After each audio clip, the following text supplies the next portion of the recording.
ॐ मनोरत्रमङ्गलं श्रीहनुमते। আজকে আমরা পাঠ করতে চলেছি হনুমান পুরাণের অন্তর্গত অত্যন্ত শক্তিশালী শ্রী হনুমান মঙ্গলাষ্টকম মনে করা হয়। এই স্তোত্রটি ভক্তি ভরে পাঠ করলে জীবনের সমস্ত বাধা বিপত্তি দূর হয় এবং ঘরে সুখ শান্তি ও মঙ্গলের আগমন ঘটে। চলুন একসাথে এই পবিত্র স্তোত্রটি শ্রবণ করি।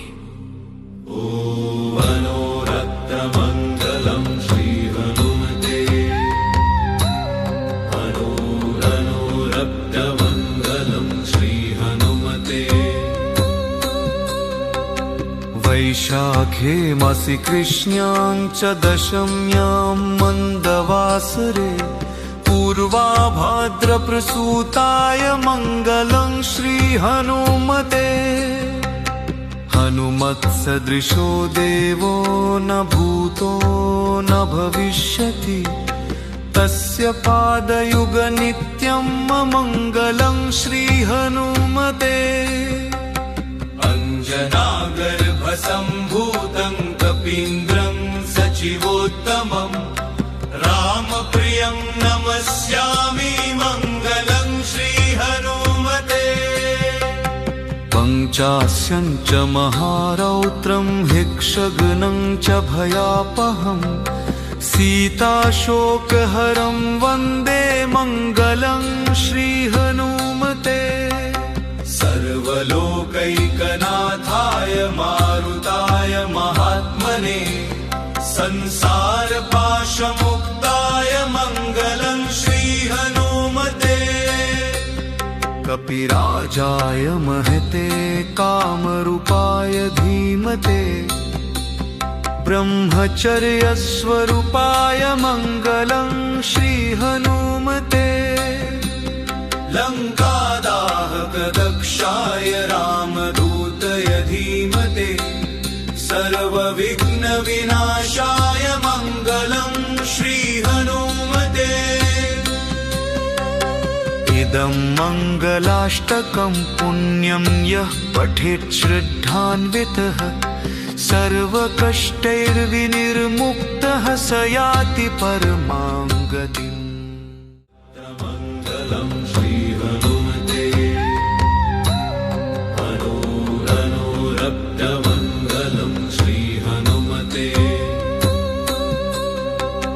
वैशाखे मासि कृष्ण्यां च दशम्यां मन्दवासरे पूर्वाभाद्रप्रसूताय मङ्गलं श्रीहनुमते। हनुमत्सदृशो देवो न भूतो न भविष्यति तस्य पादयुगनित्यं मङ्गलं श्रीहनुमते। अंजनागर्भसम्भूतं कपीन्द्रं सचिवोत्तमं रामप्रियं नमस्यामि मङ्गलं श्रीहनुमते। पञ्चास्यं च महारौत्रं हिक्षगनं च भयापहं सीताशोकहरं वन्दे मङ्गलं श्रीहनुमते। सर्वलोकैकनाथाय मारुताय महात्मने संसारपाशमुक्ताय मङ्गलं श्रीहनुमते। कपिराजाय महते कामरूपाय धीमते ब्रह्मचर्यस्वरूपाय मङ्गलं श्रीहनुमते। लङ्कादाहकदक्षाय रामदूतय धीमते सर्वविघ्नविनाशाय मङ्गलं श्रीहनुमते। इदं मङ्गलाष्टकं पुण्यं यः पठेत् श्रद्धान्वितः सर्वकष्टैर्विनिर्मुक्तः स याति परमां गतिम्। मङ्गलं श्रीहनुमते हनूरनुरक्तमङ्गलं श्रीहनुमते। वैशाखे मासि कृष्ण्यां च दशम्यां मन्दवासरे पूर्वाभाद्रप्रसूताय मङ्गलं श्रीहनुमते। हनुमत्सदृशो देवो न भूतो न भविष्यति तस्य पादयुगनित्यं मङ्गलं श्रीहनुमते। अञ्जनागर्भसम्भूतं कपीन्द्रं सचिवोत्तमं रामप्रियं नमस्यामि मङ्गलं श्रीहनुमते। पञ्चास्यं च महारौद्रं हिक्षगनं च भयापहं सीताशोकहरं वन्दे मङ्गलं श्रीहनुमते। सर्वलोकैकनाथाय मारुताय महात्मने संसारपाशमुक्ताय मङ्गलं श्रीहनुमते। कपिराजाय महते कामरूपाय धीमते ब्रह्मचर्यस्वरूपाय मङ्गलं श्रीहनुमते। लङ्कादाहकदक्षाय रामदूतय धीमते सर्वविघ्नविनाशाय मङ्गलं श्रीहनुमते। इदं मङ्गलाष्टकं पुण्यं यः पठेत् श्रद्धान्वितः सर्वकष्टैर्विनिर्मुक्तः स याति परमां गतिम्। मङ्गलं श्रीहनुमते हनूरनुरक्तमङ्गलं श्रीहनुमते। वैशाखे मासि कृष्ण्यां च दशम्यां मन्दवासरे पूर्वाभाद्रप्रसूताय मङ्गलं श्रीहनुमते। हनुमत्सदृशो देवो न भूतो न भविष्यति तस्य पादयुगनित्यं मङ्गलं श्रीहनुमते। अञ्जनागर्भसम्भूतं कपीन्द्रं सचिवोत्तमं रामप्रियं नमस्यामि मङ्गलं श्रीहनुमते। पञ्चास्यं च महारौद्रं हिक्षगनं च भयापहं सीताशोकहरं वन्दे मङ्गलं श्रीहनुमते। सर्वलोकैकनाथाय मारुताय महात्मने संसारपाशमुक्ताय मङ्गलं श्रीहनुमते।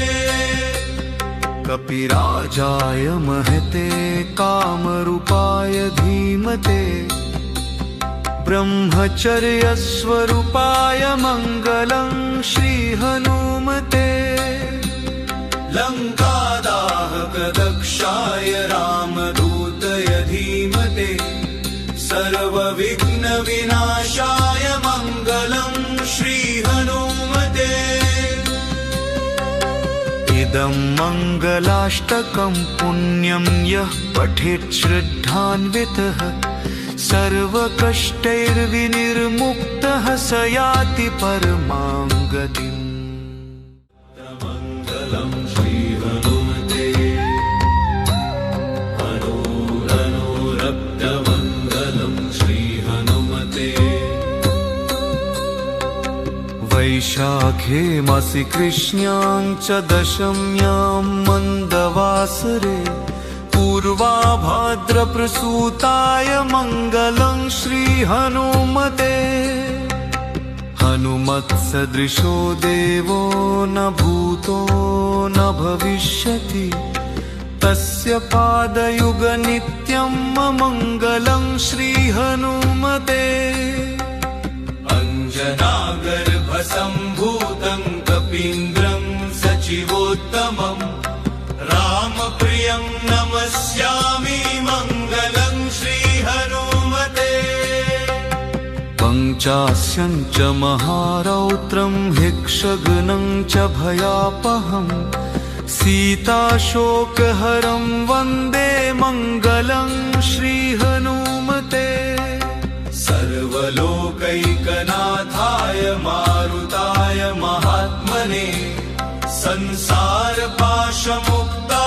मङ्गलं श्रीहनुमते कपिराजाय महते कामरूपाय धीमते ब्रह्मचर्यस्वरूपाय मङ्गलं श्रीहनुमते लङ्कादाहकदक्षाय रामदूतय धीमते सर्वविघ्नविनाशाय मङ्गलं श्रीहनुमते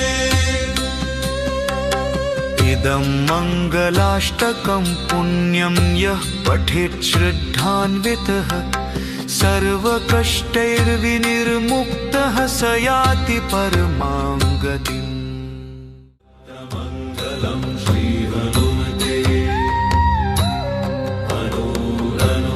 अनूरक्तमङ्गलं श्रीहनुमते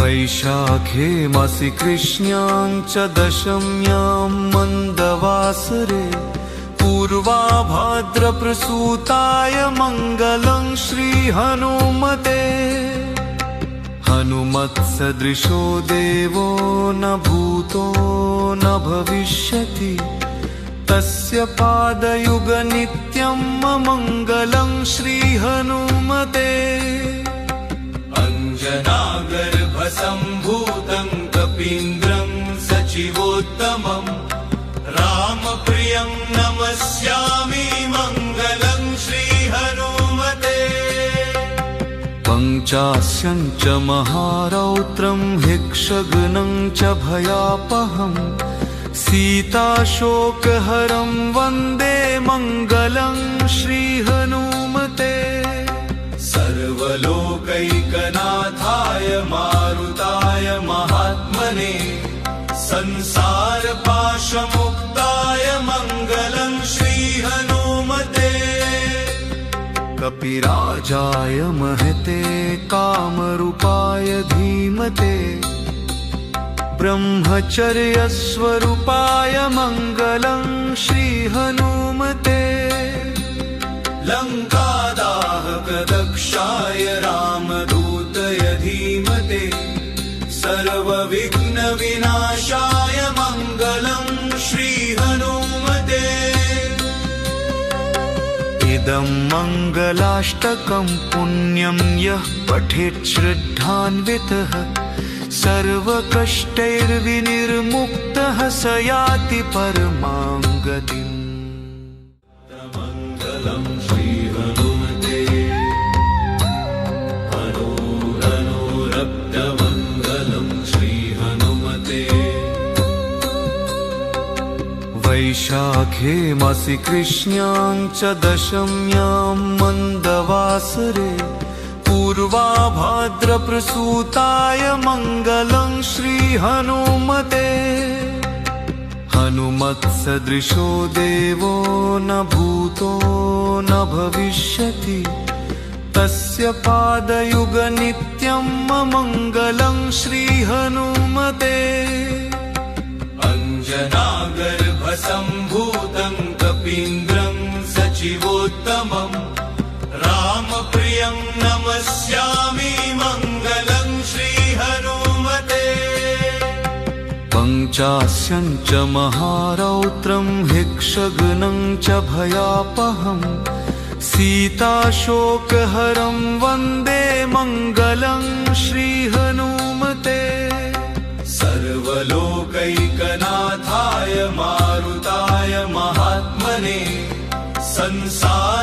संसारपाशमुक्ताय मङ्गलं श्रीहनुमते कपिराजाय महते कामरूपाय धीमते ब्रह्मचर्यस्वरूपाय मङ्गलं श्रीहनुमते लङ्कादाहकदक्षाय रामदूतय धीमते सर्वविघ्नविनाशाय मङ्गलं श्रीहनुमते इदं मङ्गलाष्टकं पुण्यं यः पठेत् श्रद्धान्वितः सर्वकष्टैर्विनिर्मुक्तः स याति परमां गतिम् मङ्गलं श्रीहनुमते अनुरक्तमङ्गलं श्रीहनुमते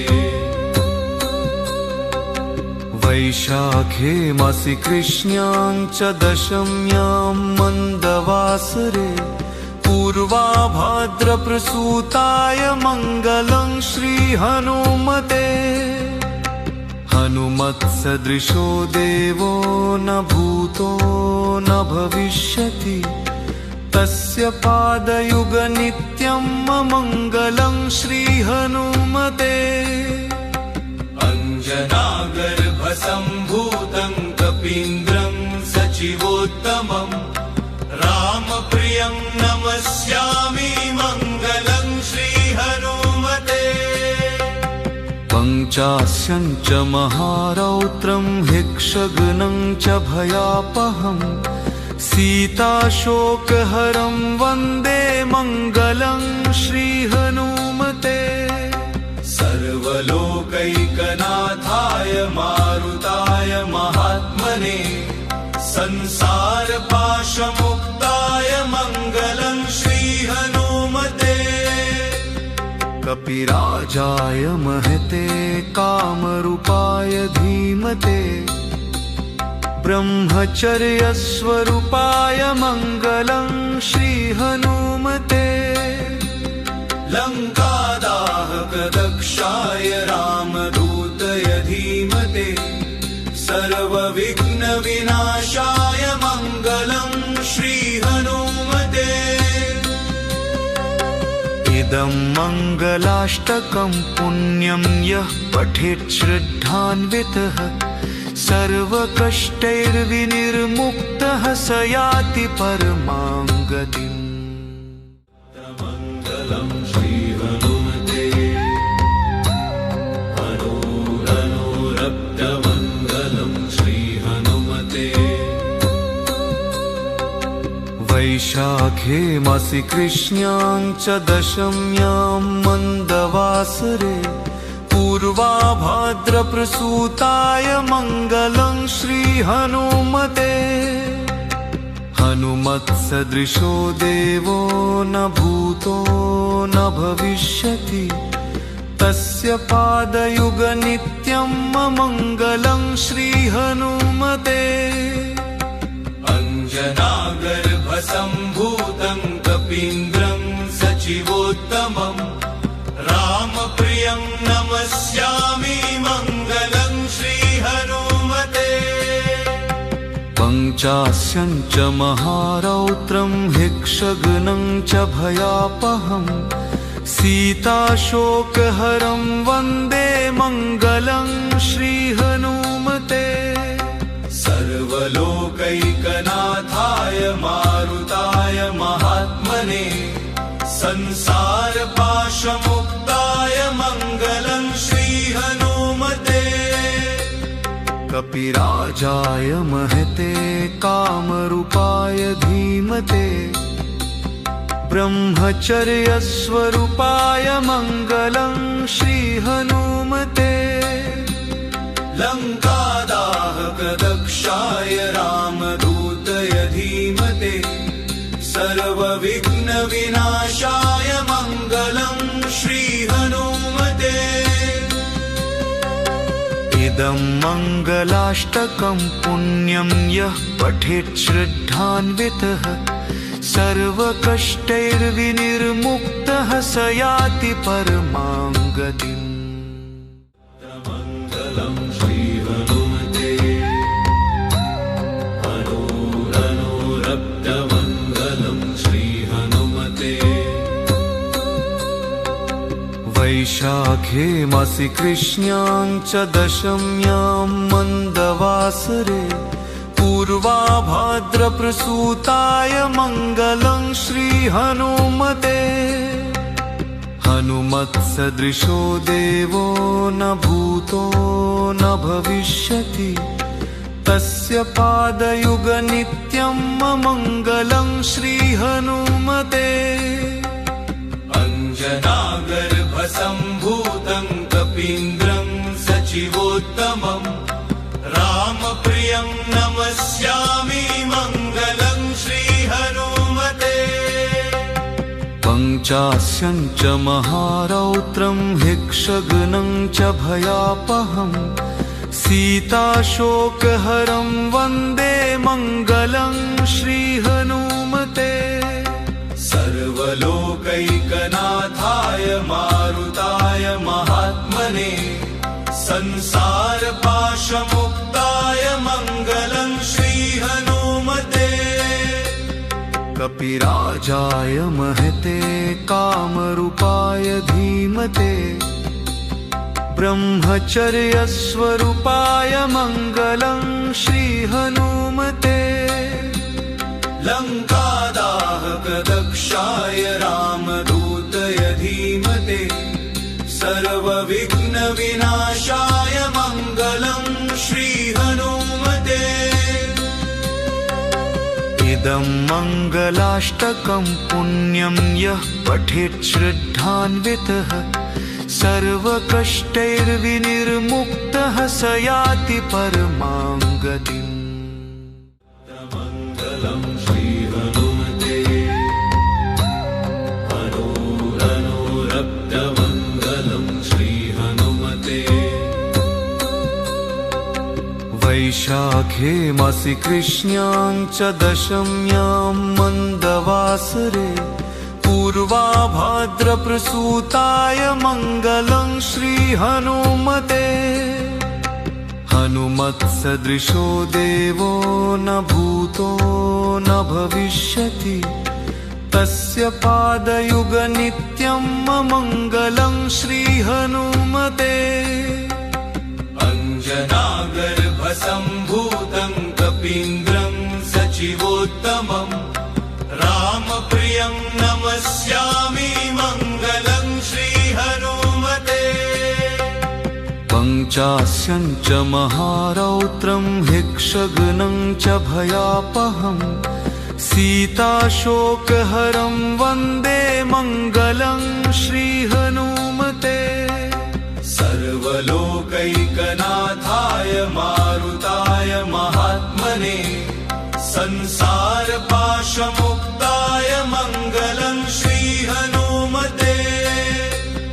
कपिराजाय महते कामरूपाय धीमते, ब्रह्मचर्यस्वरूपाय मङ्गलं श्रीहनुमते। लङ्कादाहकदक्षाय रामदूतय धीमते, सर्वविघ्नविनाशाय मङ्गलं श्रीहनुमते। इदं मङ्गलाष्टकं पुण्यं यः पठेत् श्रद्धान्वितः सर्वकष्टैर्विनिर्मुक्तः स याति परमां गतिम्। मङ्गलं श्रीहनुमते, अनुरक्तमङ्गलं श्रीहनुमते। वैशाखे मासि कृष्ण्यां च दशम्यां मन्दवासरे पूर्वाभाद्रप्रसूताय मङ्गलं श्रीहनुमते। हनुमत्सदृशो देवो न भूतो न भविष्यति, तस्य पादयुगनित्यं मङ्गलं श्रीहनुमते। अञ्जनागर्भसम्भूतं कपीन्द्रं सचिवोत्तमं रामप्रियं नमस्यामि मङ्गलं श्रीहनुमते।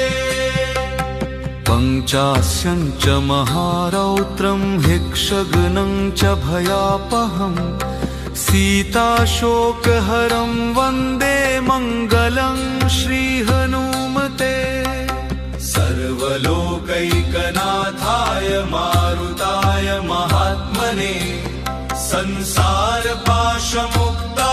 मङ्गलं श्रीहनुमते कपिराजाय महते कामरूपाय धीमते ब्रह्मचर्यस्वरूपाय मङ्गलं श्रीहनुमते लङ्कादाहकदक्षाय रामदूतय धीमते सर्वविघ्नविनाशाय मङ्गलं श्रीहनुमते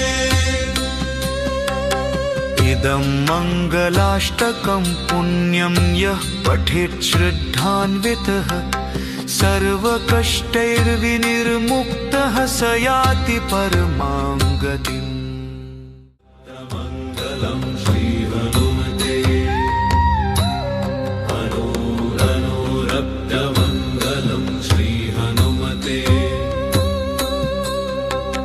वैशाखे मासि कृष्ण्यां च दशम्यां मन्दवासरे पूर्वाभाद्रप्रसूताय मङ्गलं श्रीहनुमते हनुमत्सदृशो देवो न भूतो न भविष्यति तस्य पादयुगनित्यं मङ्गलं श्रीहनुमते अञ्जनागर्भसम्भूतं कपीन्द्रं सचिवोत्तमं रामप्रियं नमस्यामि मङ्गलं श्रीहनुमते पञ्चास्यं च महारौद्रं हिक्षगनं च भयापहं सीताशोकहरं वन्दे मङ्गलं श्रीहनुमते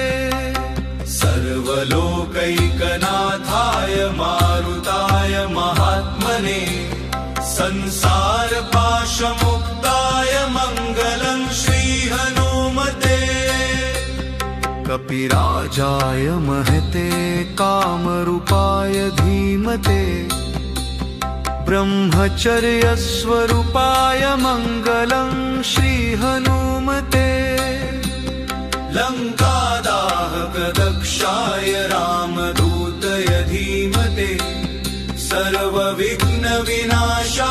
मङ्गलं श्रीहनुमते इदं मङ्गलाष्टकं पुण्यं यः पठेत् श्रद्धान्वितः सर्वकष्टैर्विनिर्मुक्तः स याति परमां गतिम् मङ्गलं श्रीहनुमते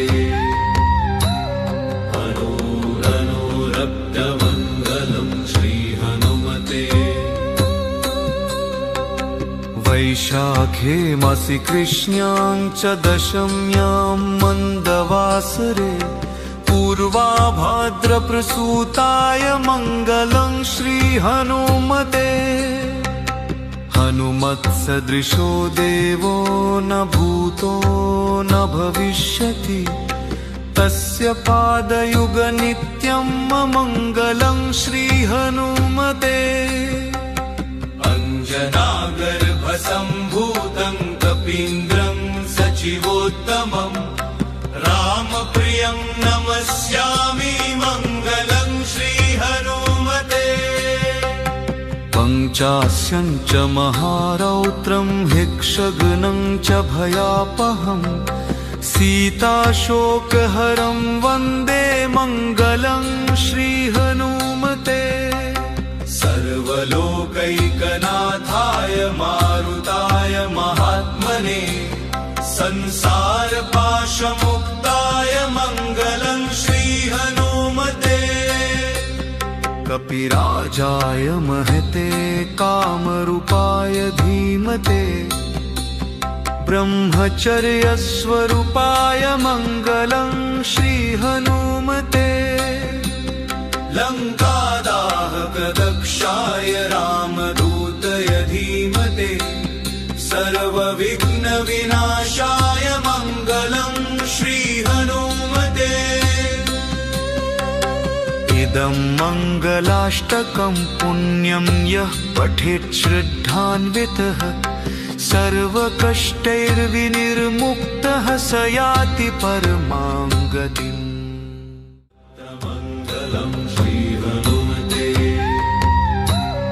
हनूरनुरक्तमङ्गलं श्रीहनुमते। वैशाखे मासि कृष्ण्यां च दशम्यां मन्दवासरे पूर्वाभाद्रप्रसूताय मङ्गलं श्रीहनुमते।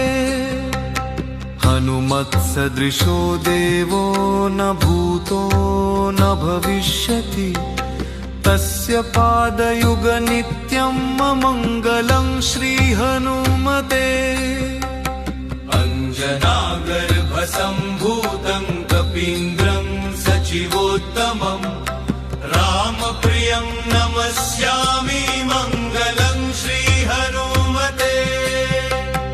पञ्चास्यं च महारौत्रं हिक्षगनं च भयापहं सीताशोकहरं वन्दे मङ्गलं श्रीहनुमते।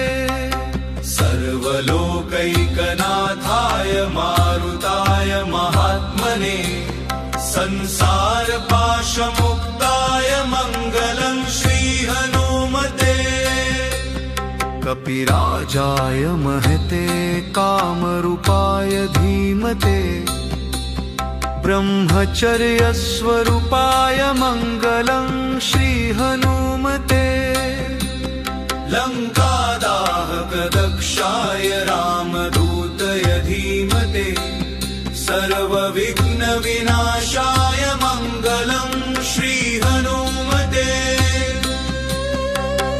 इदं मङ्गलाष्टकं पुण्यं यः पठेत् श्रद्धान्वितः सर्वकष्टैर्विनिर्मुक्तः स याति परमां गतिम्।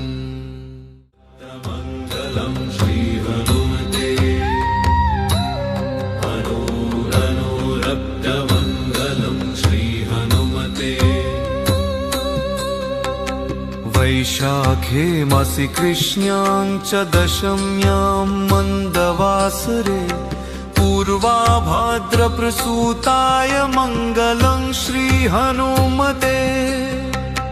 हनुमत्सदृशो देवो न भूतो न भविष्यति तस्य पादयुगनित्यं मङ्गलं श्रीहनुमते।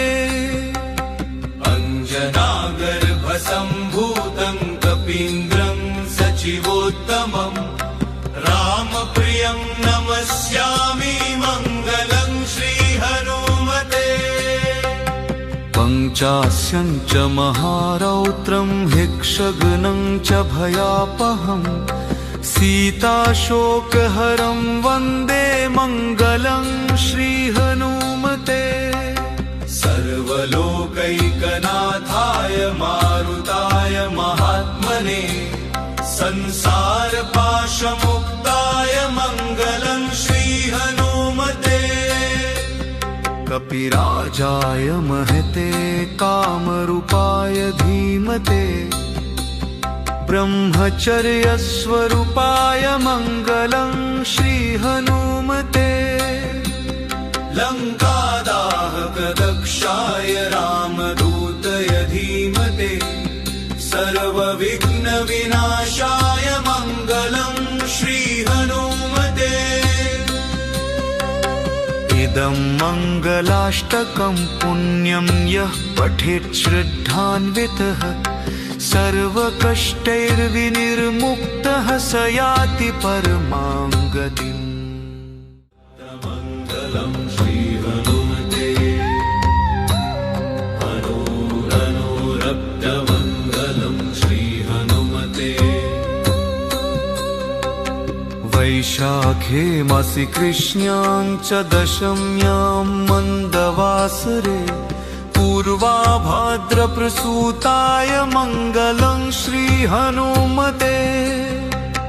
हनुमत्सदृशो देवो न भूतो न भविष्यति तस्य पादयुगनित्यं मङ्गलं श्रीहनुमते अञ्जनागर्भसम्भूतं कपीन्द्रं सचिवोत्तमम् रामप्रियं नमस्यामि मङ्गलं श्रीहनुमते पञ्चास्यं च महारौद्रं हिक्षगनं च भयापहम् सीताशोकहरं वन्दे मङ्गलं श्रीहनुमते सर्वलोकैकनाथाय मारुताय महात्मने संसारपाशमुक्ताय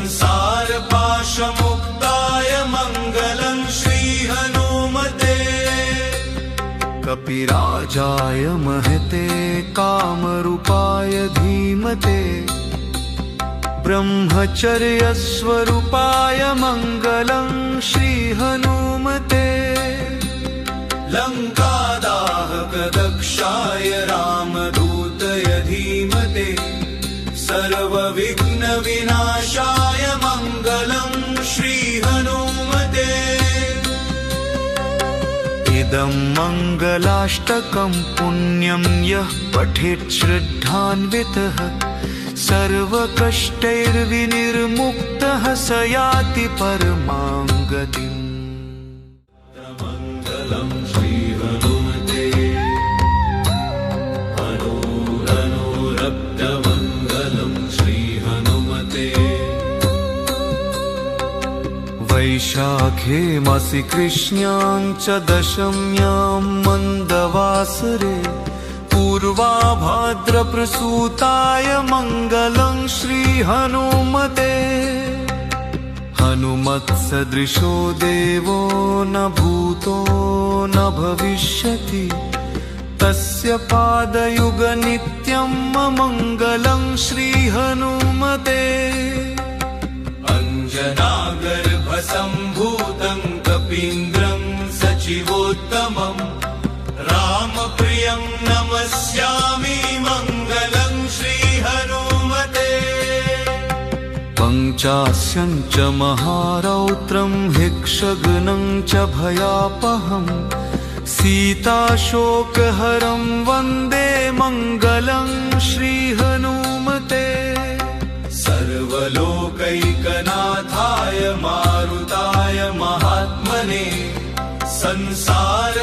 संसारपाशमुक्ताय मङ्गलं श्रीहनुमते कपिराजाय महते कामरूपाय धीमते ब्रह्मचर्यस्वरूपाय मङ्गलं श्रीहनुमते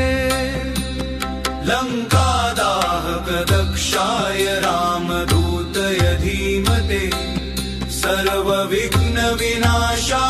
मङ्गलं श्रीहनुमते इदं मङ्गलाष्टकं पुण्यं यः पठेत् श्रद्धान्वितः सर्वकष्टैर्विनिर्मुक्तः स याति परमां गतिम् मङ्गलं श्रीहनुमते अनुरक्तमङ्गलं श्रीहनुमते वैशाखे मासि कृष्ण्यां च दशम्यां मन्दवासरे पूर्वाभाद्रप्रसूताय मङ्गलं श्रीहनुमते हनुमत्सदृशो देवो न भूतो न भविष्यति तस्य पादयुगनित्यं मङ्गलं श्रीहनुमते अञ्जनागर्भसम्भूतं कपीन्द्रं सचिवोत्तमम् रामप्रियं नमस्यामि मङ्गलं श्रीहनुमते पञ्चास्यं च महारौद्रं हिक्षगनं च भयापहम् सीताशोकहरं वन्दे मङ्गलं श्रीहनुमते सर्वलोकैकनाथाय मारुताय महात्मने संसारपाशमुक्ताय मङ्गलं श्रीहनुमते कपिराजाय महते कामरूपाय धीमते ब्रह्मचर्यस्वरूपाय मङ्गलं श्रीहनुमते लङ्कादाहकदक्षाय रामदूतय धीमते सर्वविघ्नविनाशाय मङ्गलं श्रीहनुमते इदं मङ्गलाष्टकं पुण्यं यः पठेत् श्रद्धान्वितः सर्वकष्टैर्विनिर्मुक्तः स याति परमां गतिम् मङ्गलं श्रीहनुमते हनूरनुरक्तमङ्गलं श्रीहनुमते वैशाखे मासि कृष्ण्यां च दशम्यां मन्दवासरे पूर्वाभाद्रप्रसूताय मङ्गलं श्रीहनुमते हनुमत्सदृशो देवो न भूतो न भविष्यति तस्य पादयुगनित्यं मङ्गलं श्रीहनुमते अञ्जनागर्भसम्भूतं कपीन्द्रं सचिवोत्तमं रामप्रियं नमस्यामि मङ्गलं श्रीहनुमते पञ्चास्यं च महारौद्रं हिक्षगनं च भयापहं सीताशोकहरं वन्दे मङ्गलं श्रीहनुमते सर्वलोकैकनाथाय मारुताय महात्मने संसारपाशमुक्ताय मङ्गलं श्रीहनुमते कपिराजाय महते कामरूपाय धीमते ब्रह्मचर्यस्वरूपाय मङ्गलं श्रीहनुमते लङ्कादाहकदक्षाय रामदूतय धीमते सर्वविघ्नविनाशाय मङ्गलं श्रीहनुमते इदं मङ्गलाष्टकं पुण्यं यः पठेत् श्रद्धान्वितः सर्वकष्टैर्विनिर्मुक्तः स याति परमां गतिम् मङ्गलं श्रीहनुमते हनूरनुरक्तमङ्गलं श्रीहनुमते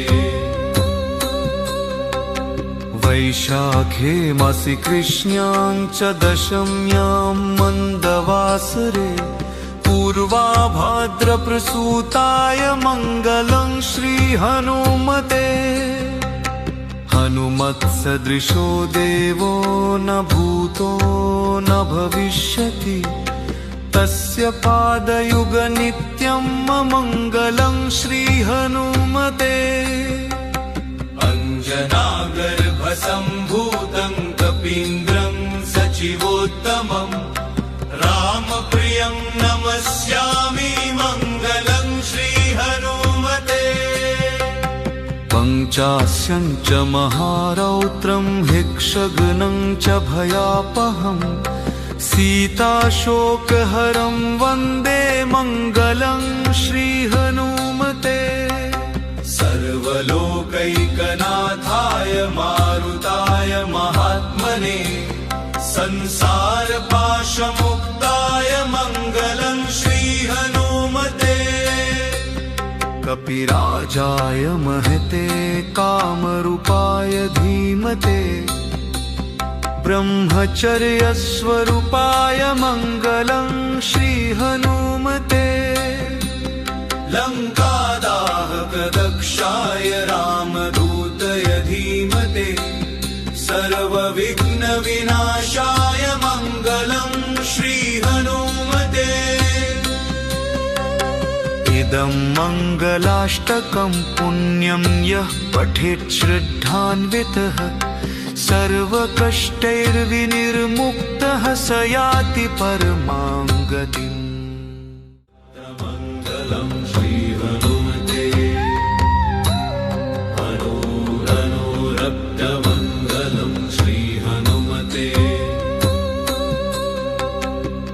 वैशाखे मासि कृष्ण्यां च दशम्यां मन्दवासरे पूर्वाभाद्रप्रसूताय मङ्गलं श्रीहनुमते हनुमत्सदृशो देवो न भूतो न भविष्यति तस्य पादयुगनित्यं मङ्गलं श्रीहनुमते अंजनागर्भसम्भूतं कपीन्द्रं सचिवोत्तमं रामप्रियं नमस्यामि मङ्गलं श्रीहनुमते पञ्चास्यं च महारौद्रं हिक्षगनं च भयापहम् सीताशोकहरं वन्दे मङ्गलं श्रीहनुमते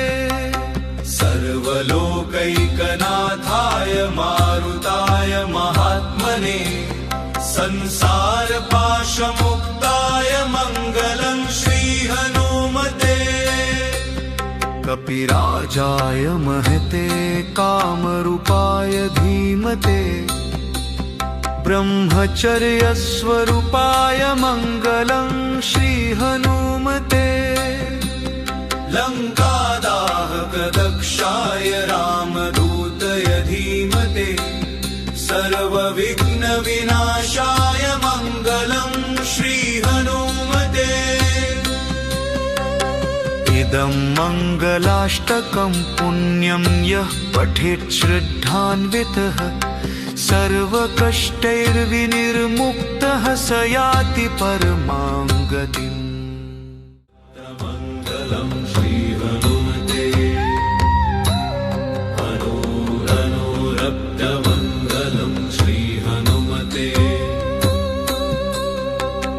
वैशाखे मासि कृष्ण्यां च दशम्यां मन्दवासरे पूर्वाभाद्रप्रसूताय मङ्गलं श्रीहनुमते हनुमत्सदृशो देवो न भूतो न भविष्यति तस्य पादयुगनित्यं मङ्गलं श्रीहनुमते अंजनागर्भसम्भूतं कपीन्द्रं सचिवोत्तमं रामप्रियं नमस्यामि मङ्गलं श्रीहनुमते पञ्चास्यं च महारौद्रं हिक्षगनं च भयापहम् सीताशोकहरं वन्दे मङ्गलं श्रीहनुमते सर्वलोकैकनाथाय मारुताय महात्मने संसारपाशमुक्ताय मङ्गलं श्रीहनुमते कपिराजाय महते कामरूपाय धीमते ब्रह्मचर्यस्वरूपाय मङ्गलं श्रीहनुमते लङ्कादाहकदक्षाय रामदूतय धीमते सर्वविघ्नविनाशाय मङ्गलं श्रीहनुमते इदं मङ्गलाष्टकं पुण्यं यः पठेत् श्रद्धान्वितः सर्वकष्टैर्विनिर्मुक्तः स याति परमां गतिम् मङ्गलं श्रीहनुमते अनुरक्तमङ्गलं श्रीहनुमते वैशाखे मासि कृष्ण्यां च दशम्यां मन्दवासरे पूर्वाभाद्रप्रसूताय मङ्गलं श्रीहनुमते हनुमत्सदृशो देवो न भूतो न भविष्यति तस्य पादयुगनित्यं मङ्गलं श्रीहनुमते अंजनागर्भसम्भूतं कपीन्द्रं सचिवोत्तमं रामप्रियं नमस्यामि मङ्गलं श्रीहनुमते पञ्चास्यं च महारौद्रं हिक्षगनं च भयापहम् सीताशोकहरं वन्दे मङ्गलं श्रीहनुमते सर्वलोकैकनाथाय मारुताय महात्मने संसारपाशमुक्ताय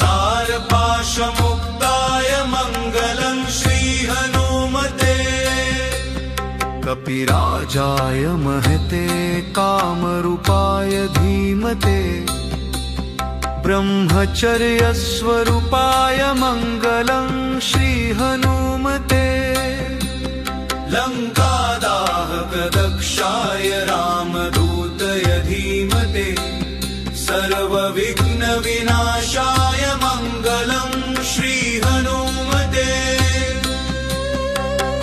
इदं मङ्गलाष्टकं पुण्यं यः पठेत् श्रद्धान्वितः सर्वकष्टैर्विनिर्मुक्तः स याति परमां गतिम् मङ्गलं श्रीहनुमते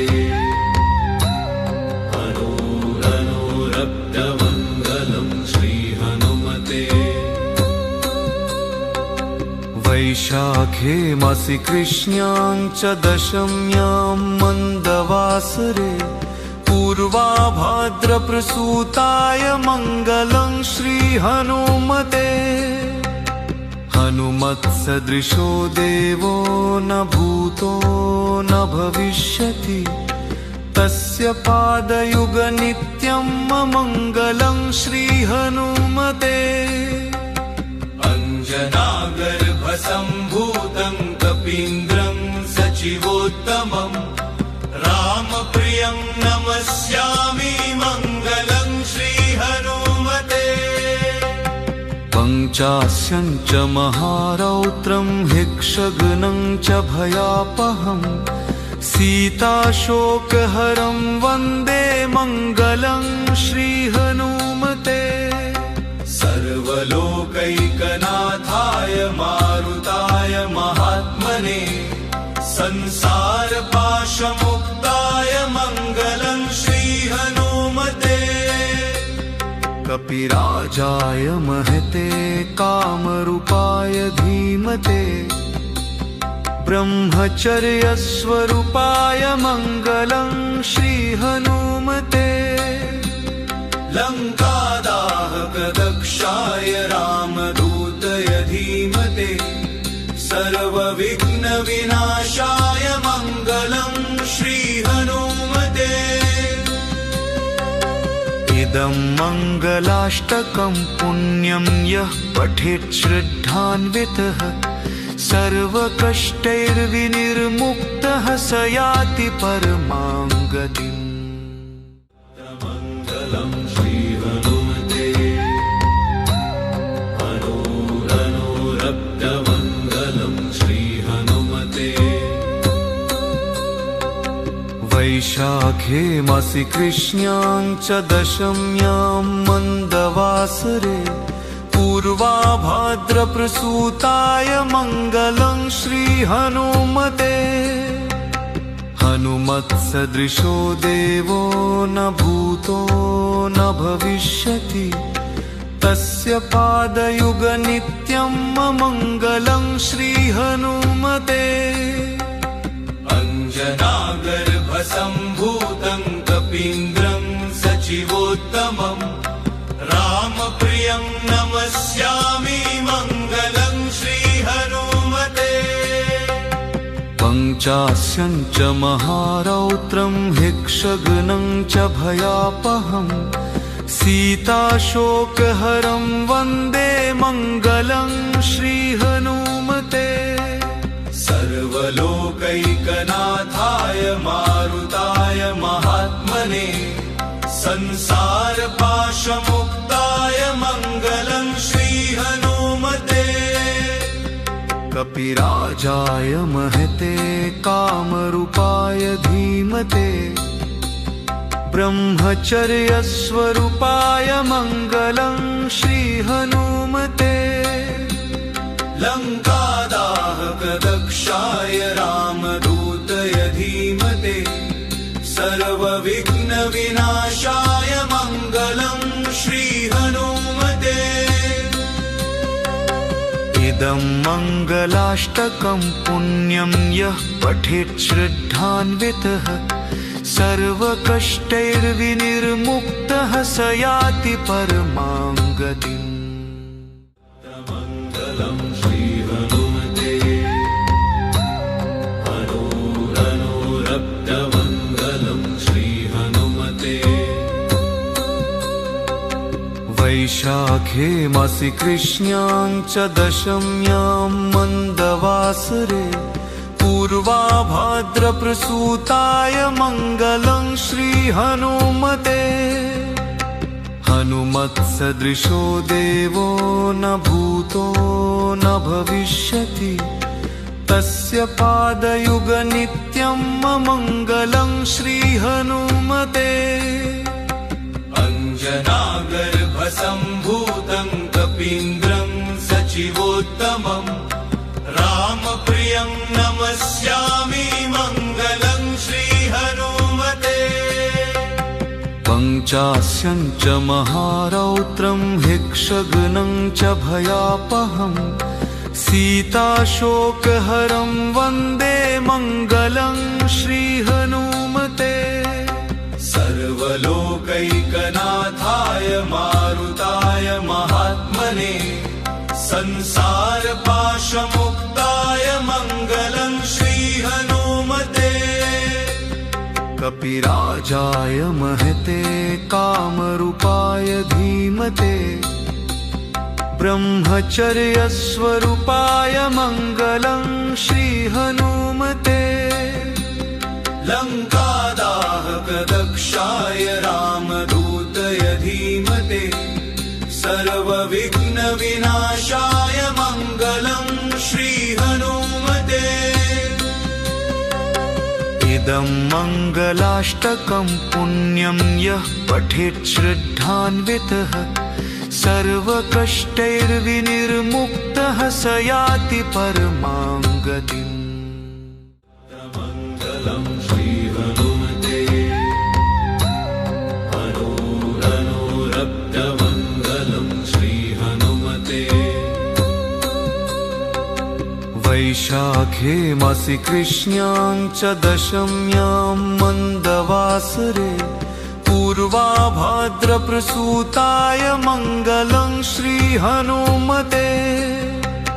हनुमत्सदृशो देवो न भूतो न भविष्यति तस्य पादयुगनित्यं मङ्गलं श्रीहनुमते। अञ्जनागर्भसम्भूतं कपीन्द्रं सचिवोत्तमं रामप्रियं नमस्यामि मङ्गलं श्रीहनुमते। पञ्चास्यं च महारौत्रं हिक्षगनं च भयापहं सीताशोकहरं वन्दे मङ्गलं श्रीहनुमते। सर्वलोकैकनाथाय मारुताय महात्मने संसारपाशमुक्ताय मङ्गलं श्रीहनुमते। कपिराजाय महते कामरूपाय धीमते ब्रह्मचर्यस्वरूपाय मङ्गलं श्रीहनुमते।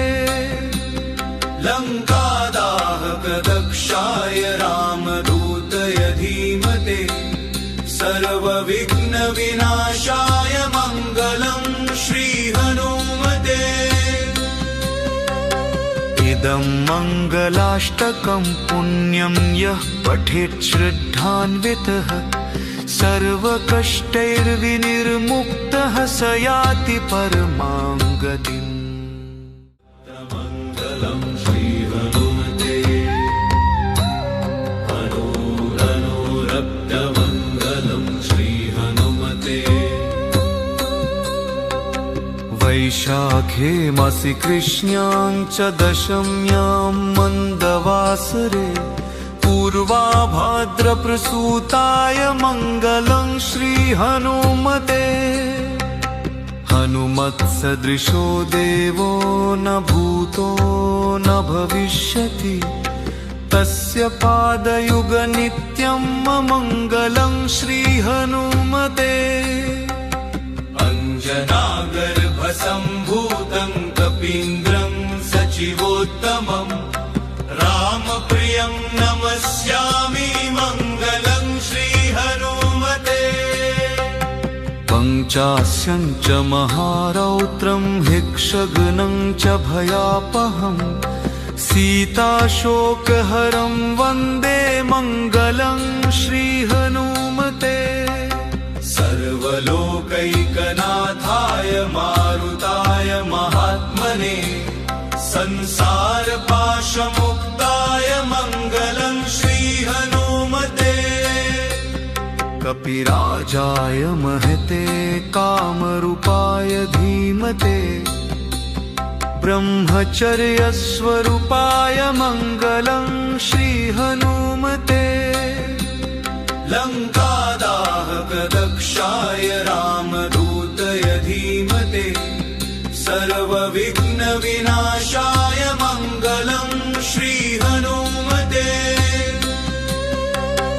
इदं मङ्गलाष्टकं पुण्यं यः पठेत् श्रद्धान्वितः सर्वकष्टैर्विनिर्मुक्तः स याति परमां गतिम् मो रक्तमङ्गलं श्रीहनुमते।